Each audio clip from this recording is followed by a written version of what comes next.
ওই জমজমের ব্যাপারে উমর রাদিয়াল্লাহু তাআলা একটা দোয়া করেছেন পানিটা পান করার সময়, যে আল্লাহুম্মা ইন্নী আশরাবাহু লি যামাই ইয়াউমিল কিয়ামা, ওগো আল্লাহ আমি এই জমজমের পানি পান করছি কাল কিয়ামতের মাঠে তুমি আমাকে পানি পান করাইও। সুবহানাল্লাহ। এবং রাসূল সাল্লাল্লাহু আলাইহি সাল্লাম একটি দোয়া করেছেন, এই দোয়াটা আল মুস্তাদরাকুল হাকিমের মধ্যে আছে। কিবলা দিকে ফিরে ডান হাতে নিয়ে বিসমিল্লাহ সহকারে তিন শেষে পান করবেন, পান করার পরে আলহামদুলিল্লাহ বলবেন। তিনি বলেন দোয়াটা হচ্ছে এই, আল্লাহুম্মা ইন্নী আসআলুকা ইলমান নাফিআন ওয়া রিজকান ওয়াসিআন ওয়া আমালান সালিহান ওয়া শিফাআন মিন কুল্লি দা। ওগো আল্লাহ আমি তোমার কাছে চাই উপকারী ইলম, আমি প্রশস্ত রিজিক চাই, আমি নেক আমল করতে চাই এবং সমস্ত রোগ থেকে তোমার কাছে শেফা চাই। সুবহানাল্লাহ। এত কথা আরো বলা যাবে না, সামনে আমাদের আগাতে হবে। এরপরে আসুন 5 নাম্বার নিদর্শন হাজরে আসওয়াদ। হাজরে আসওয়াদের ব্যাপারে তিরমিজি শরীফের 878 নাম্বার হাদিসের মধ্যে আসছে, এই জান্নাতের দুইটা পাথর, এটি হচ্ছে জান্নাতে মাকাম ইব্রাহিম আর হাজরে আসওয়াদ, এটা হচ্ছে জান্নাতি দুইটা পাথর। এটার জ্যোতি এত ছিল, আল্লাহ যদি এই জ্যোতি নিভিয়ে না দিতেন তাহলে সারা পৃথিবী আলোকিত হয়ে যেত। ওটা জান্নাতি পাথর। ওই পাথরটা কাবা ঘরের দক্ষিণ পূর্ব কোণে স্থাপন করা হয়েছে। এখানে যদি কেউ চুমু দেয়, চুমু দেওয়ার সাথে সাথে যারা চুমু দিয়েছেন তাদের কাছে জিজ্ঞেস করে দেখেন, মানে শরীরের মধ্যে একটা আলাদা শান্তি অনুভব হয়। তার যত গুনাহ আছে খুশি নেই। উমর রাদিয়াল্লাহু তাআলা বলেন, রাসূলের যে পাথর কোনো বৈশিষ্ট্য নেই, আমার রব চুমু দিয়ে, আমার রাসূল চুমু দিয়েছে, এই জন্য তোমাকে চুমু দিই, তাহলে আমি তোমাকে চুমু দিতাম। সুবহানাল্লাহ। তিরমিজি শরীফে 961 নাম্বার আছে, আল্লাহ রাসূল বলেন ওই পাথরটাকে কাল কিয়ামতের দিন দুইটা চোখ দেওয়া হবে এবং দুইটা ঠোঁট দেওয়া হবে। যারা এদেরকে চুমু দিয়েছে, স্পর্শ করেছে, তাদেরকে নিয়ে আসে জান্নাতে যেতে বলে। সুবহানাল্লাহ। কয় নাম্বার নিদর্শন? 5 নাম্বার। 6 নাম্বার নিদর্শন হচ্ছে আরাফার ময়দান। এই আরাফার ময়দান বোঝা একটা কিয়ামতের মাঠ, সাদা কাপড় পরে চুলগুলো এলোমেলো অগোছালো চুল, এবং কি জন্য তারা বলছে লাব্বাইক আল্লাহুম্মা লাব্বাইক লাব্বাইক লা শারীকা লাকা লাব্বাইক ইন্নাল হামদা ওয়ান নি'মাতা লাকা ওয়াল মুলক লা শারীকা লাক। এই কথা বলছে কিয়ামতের মাঠের মতো। আল্লাহ গর্ব করে ফেরেশতাদেরকে বলেন, তোমরা না বলছিলা মানুষ সৃষ্টি করতাম না? এরা কি বলে? এরা তোমার মুমিন বান্দা। আজকে যে পরিমাণ মানুষ আমি মাফ করব রমজান মাস ছাড়া, তো ওই বাকি 11 মাসে এই দিনে এত পরিমাণ মানুষ আমি কখনো মাফ করব না। আমি অসংখ্য অগণিত মানুষ মাফ করে দেব। আর এই আরাফার ময়দানে আল্লাহ রাসূল সাল্লাল্লাহু আলাইহি ওয়াসাল্লাম দাঁড়িয়ে বিদায় হজের ভাষণ দিয়েছিলেন। এরপরে আসুন 8 নাম্বার 7 নাম্বার নিদর্শন মুজদালিফার ময়দান। 8 নাম্বার নিদর্শন মিনার ময়দান। প্রত্যেকটা ব্যাখ্যা ছিল, সময় নাই।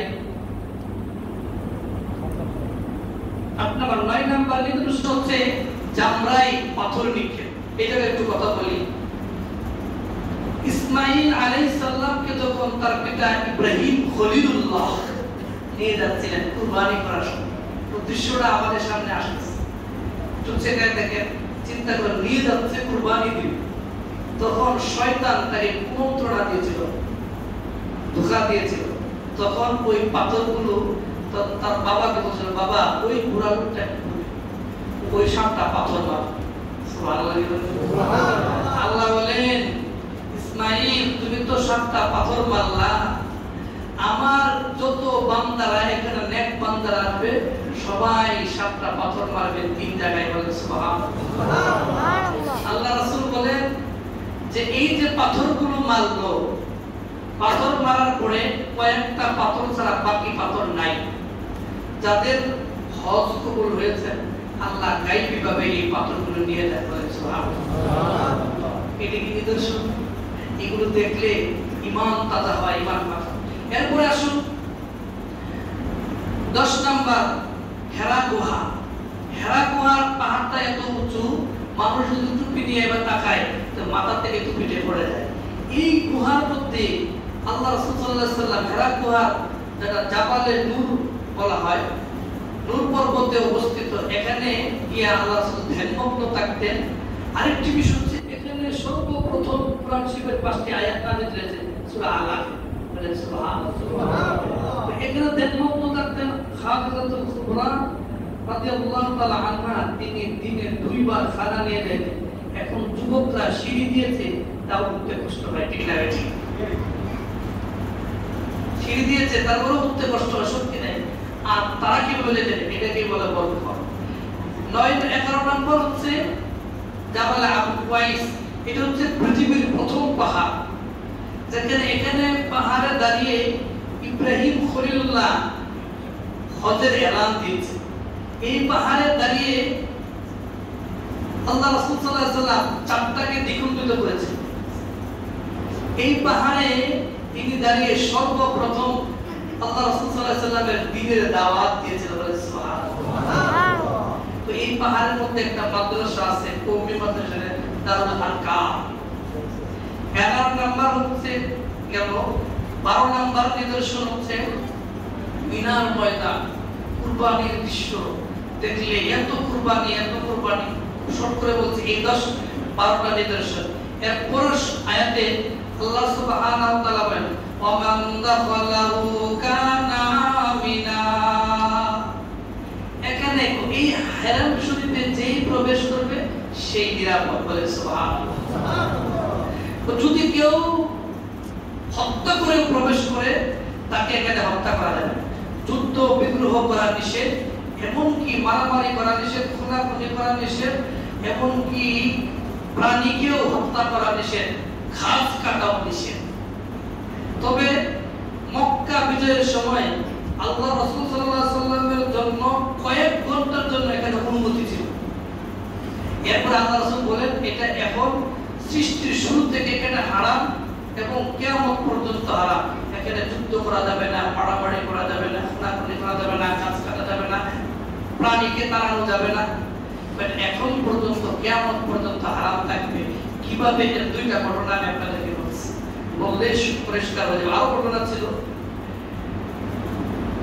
আল্লাহ রাসূল সাল্লাল্লাহু আলাইহি ওয়াসাল্লাম তায়েব যাচ্ছেন। এই হাদিসটা আল বিদায়া ওয়ান নিহায়া গ্রন্থের মধ্যে আসছে 317 নাম্বার পৃষ্ঠা, 1 নাম্বার খণ্ডে। তো ওই তায়েব যাচ্ছেন, যাওয়ার পরে আল্লাহ রাসূল সাল্লাল্লাহু আলাইহি ওয়াসাল্লাম একটা কবর দেখালেন। কবর দেখানোর পরে বললেন, জানো এটা কিসের কবর? সাহাবায়ে বললেন, না আপনি না বললে বলুন জানো কেমনে? এটা আবু রাগালার কবর। আবু রাগালা হচ্ছে সামুদ জাতির একজন লোক। তো সামুদ জাতির উপর যখন আল্লাহ গজব দিলেন, তো সে দ্রুত দৌড়ে খানায় কাবায় প্রবেশ করে গেল। তো খানায় কাবায় যখন প্রবেশ করলো, হেরাম শরীফে যখন প্রবেশ করলো, তখন তা আল্লাহ সুবহানাহু ওয়া তাআলা তাকে আযাব দেন। যখন বের হইছে এই জায়গায় আসছে, তাকে আল্লাহ আযাব দিয়েছেন। এখানেই তার কবর। তোমরা যদি বিশ্বাস না হয় তো দেখো তার সাথে একটা স্বর্ণের ঢাল আছে, খুঁজে দেখে একটা ডাল আছে। তো এই জন্য এখানে যারাই যাবে তারাই সবাই এটা একটা। আরেকটি হচ্ছে দেখেন, ওই যে আব্রাহা হত্যা করতে ভাঙতে গেছিল, ভাঙতে করছে, আল্লাহ রক্ষা করেছে। আরেকটি উমর রাদিয়াল্লাহু তাআলা জামানায় একজন নাম ছিল জাবালা। সে ছিল বাদশা, নতুন মুসলমান হয়েছে। খানায় কাবা তওয়াফ করছে। তওয়াফের সময় একজন গরীব লোক তার কাপড়ের মধ্যে পাড়া করছে, কাপড়টা খুলে গেছে, সে উলঙ্গ হয়ে গেছে। এমন দূরে থাপ্পড় মারছে, তার দাঁত পড়ে গেছে। বলে নাউজুবিল্লাহ। এই সংকটটা উমর রাদিয়াল্লাহু তাআলার কাছে গেছে। উমর রাদিয়াল্লাহু তাআলা এই জাবালাকে ডাকলেন। ডাকার পরে এই গরীব লোকটাকে ডাকলেন, তুমি তাকে একটা এইরকম দূরে থাপ্পড় দাও। কারণ এটা হচ্ছে হেরাম শরীফ, এটা কোনো কে বাদশাহ, কে রাজা, কে প্রতাপশালী, কে বড় লোক, সবাই এখানে সমান। আর ঘটনা ছিল যে আল্লাহ সুবহানাহু ওয়া তাআলা আমাদেরকে হজ করার তৌফিক দান করুন, সকলে বলে আমিন। আমরা আগামী জুমায় শুনবো হজ কাকে বলে, হজ কাকে বলে এই ব্যাপারে আলোচনা শুনবো। 12 প্রকারের 24 প্রকারের আলোচনা শুনবো। এই 24 প্রকারের আলোচনা যদি শুনি তাহলে আমাদের হজ সম্পর্কে পুরোটা পরিষ্কার হয়ে যাবে। যে কথাগুলো বললাম এই কথাগুলো আমার তৌফিক দান করুন, সকলে বলে আমিন। আখিরি দাওয়ানা আলহামদুলিল্লাহি রাব্বিল আলামিন। আমরা যারা সুন্নাত পড়ি